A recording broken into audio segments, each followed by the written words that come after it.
Students, Neena Hindi classes में आपका स्वागत है। आज हम एनसीईआरटी कक्षा 9वीं हिंदी पाठ्य पुस्तक स्पर्श भाग 1 के काव्य खंड में से अरुण कमल जी की दूसरी कविता पढ़ेंगे। ठीक है बच्चों, पहले हमने भाग 1 में इसकी पहली कविता पढ़ी थी जिसका नाम है नए इलाके में, और आज हम इसकी दूसरी कविता पढ़ेंगे खुशबू रचते हैं हाथ। तो देखें, खुशबू रचते हैं हाथ में अरुण कमल जी हमें क्या बता रहे हैं। इस कविता में बच्चों अरुण कमल जी हमें सामाजिक विषमताओं के बारे में बता रहे हैं। सामाजिक विषमताएं कि समाज में कितनी सारी विषमताएं हैं, कि कुछ भी एक जैसा नहीं है समाज में, कि एक वर्ग तो बहुत अमीर है और एक वर्ग बहुत गरीब है, कि कहने का मतलब एक जैसे नहीं है। किसी के पास बहुत धन है और किसी के पास ठीक ठाक है और किसी के पास बहुत ही कम, कि वो अपना गुजर बसर भी नहीं कर पाते। ठीक है, तो इन सामाजिक विषमताओं के बारे में अरुण कमल जी हमें बता रहे हैं। ठीक है बच्चों।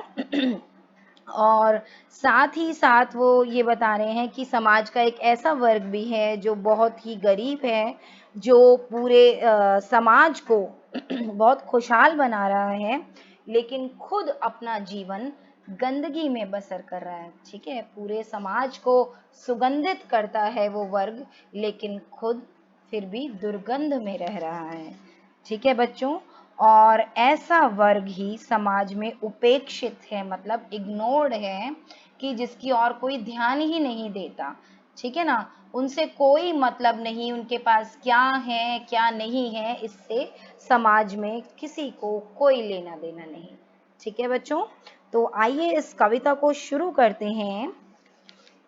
क्या कह रहे हैं अरुण कमल जी। खुशबू रचते हैं हाथ में, कई गलियों के बीच कई नालों के पार, कूड़े करकट के ढेरों के बाद, बदबू से फटते जाते इस टोले के अंदर, खुशबू रचते हैं हाथ, खुशबू रचते हैं हाथ। हाँ, उभरी नसों वाले हाथ, घिसे नाखूनों वाले हाथ, पीपल के पत्ते से नए नए हाथ, जूही की डाल से खुशबूदार हाथ, जूही की डाल से खुशबूदार हाथ, गंदे कटे पिटे हाथ, जख्म से फटे हुए हाथ, खुशबू रचते हैं हाथ, खुशबू रचते हैं हाथ।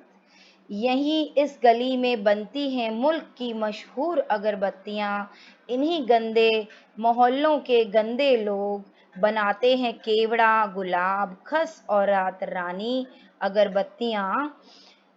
दुनिया की सारी गंदगी के बीच दुनिया की सारी खुशबू रचते रहते हैं हाथ, खुशबू रचते हैं हाथ, खुशबू रचते हैं हाथ। ठीक है बच्चों, ये कविता अरुण कमल जी ने लिखी है। ठीक है, तो आइए इस कविता को पढ़ते हैं, इसको जानते हैं, इसमें वो हमें क्या समझा रहे हैं। इस कविता में वे हमें बता रहे हैं कि समाज का एक ऐसा वर्ग है जो बहुत ही गरीब है, लेकिन वो पूरे समाज को सुगंधित करने का, खुशहाल करने का काम कर रहा है।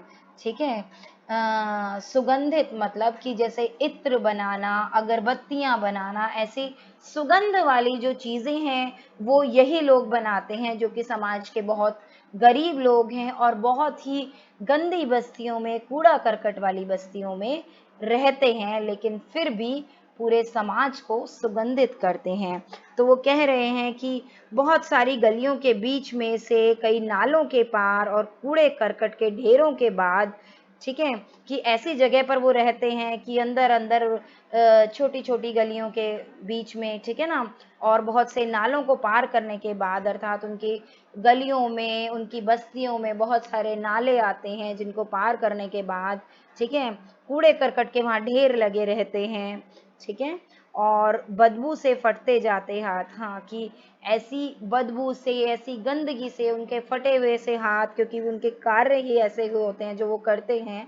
ठीक है, टोले के अंदर, मतलब टोले मीन्स छोटी छोटी सी जो बस्तियां होती है, उसके अंदर ये हाथ खुशबू रचते हैं, कि ऐसी बस्तियों में रहते हैं जहाँ पर नाले हैं, छोटी छोटी बंद गलियां हैं, बहुत बदबू है, छोटी छोटी सी बस्तियों में रहते हैं और फिर भी खुशबू रचने का कार्य ये हाथ करते हैं। ये हाथ कौन से हाथ हैं?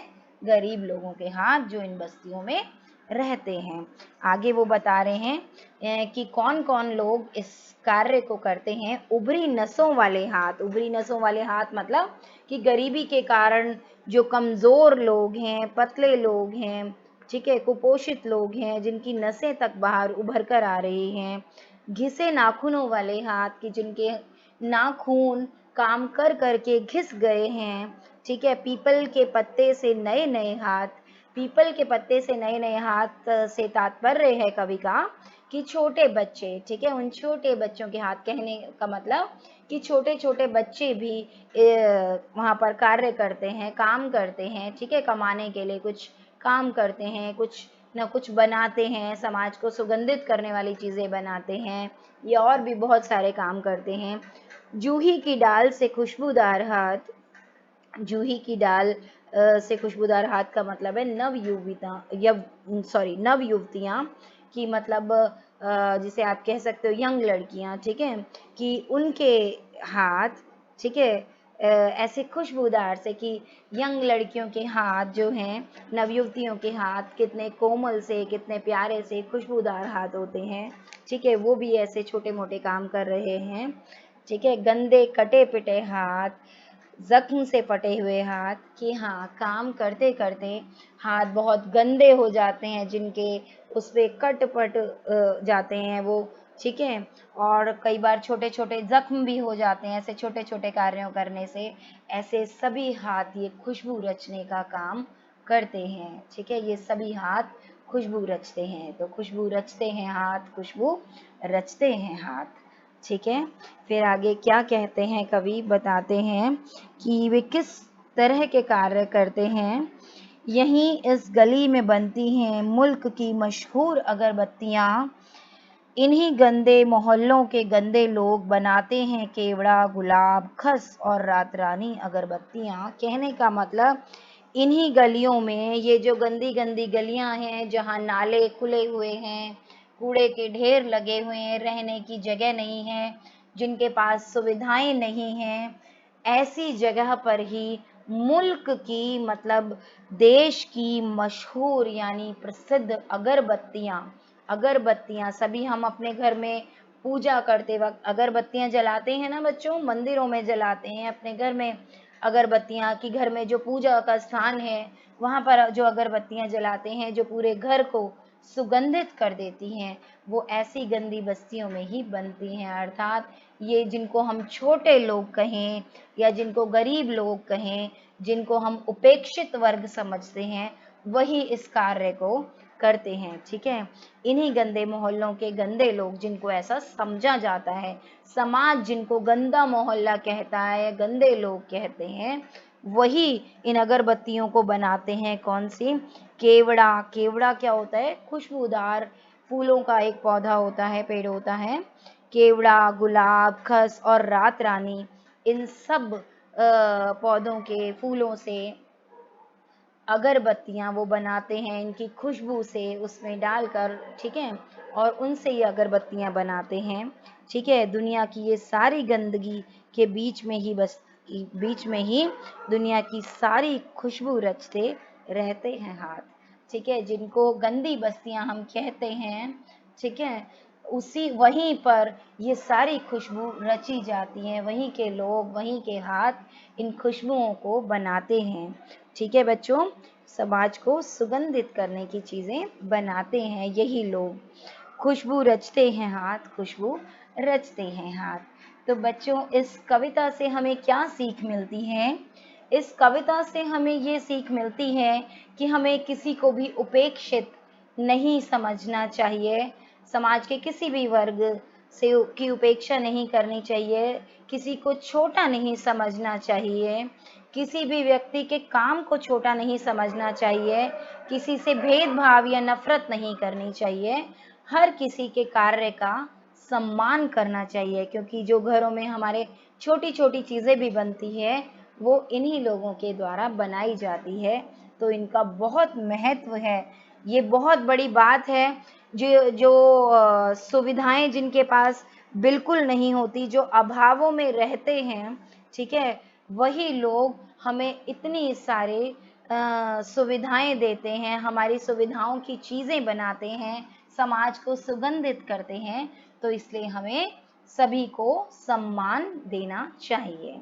ठीक है बच्चों, तो कैसी लगी आपको मेरी वीडियो? अगर आपको मेरी वीडियो पसंद आई हो तो वीडियो को लाइक, शेयर और चैनल को सब्सक्राइब जरूर करें। जल्द ही मिलते हैं अगली वीडियो में। तो बच्चों, यहाँ हमारी ये पुस्तक खत्म होती है, स्पर्श हमारी पूरी बन चुकी है। इसके बाद हम संचयन बनाएंगे। ठीक है बच्चों, धन्यवाद।